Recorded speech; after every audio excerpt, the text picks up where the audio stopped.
form of a performance evening, which takes place in the Shadow Cabinet. The Shadow Cabinet is downstairs. It's the former director's office that is now used as a sort of, let's call it, yeah, it is a Shadow Cabinet. Oh yeah, Appel.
Hello, I'm Diego. She had this idea about making a lecture, performative lecture about the history of contemporary Chilean art, or some sort of approach to understand what the scene would be like in Santiago, basically, where we are both from. Are we? Kind of. Sort of, yeah. Right. Yeah. We're supporting the local brewers doing this talk. Yeah, sure. For me, the history of Chilean art, and especially contemporary art, is really slippery, and I can never really understand it because it's made up of pieces and fragments, and there doesn't seem to be anything that glues them together. And so, what we're going to try to do... You tried glue? No. Mental glue, I don't know. Maybe this is a little bit of glue making, what we're doing. And actually we're putting some of this sugary glue in the pisco sour that we're making. But yeah, we're not going to try and unpack it and unravel it and explain it because it's impossible. So we're just going to add a little bit of... We're just going to do it? Yeah, chaos and layers to it. You want chaos? I want chaos. So I'll do it backwards. This is supposed to be the last part of the talk. So it's gonna sound bad because I'm really...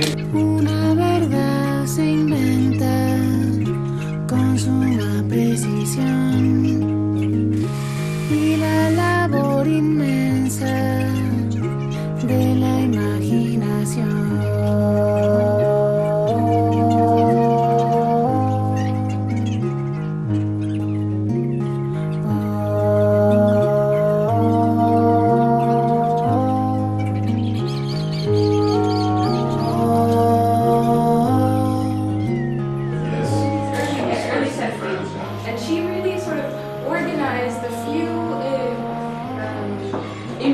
Artistic impulses that were going on in the early time of the dictatorship.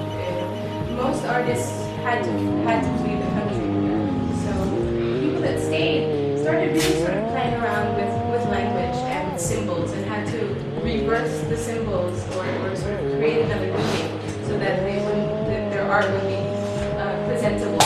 And she, and as a critic, she was able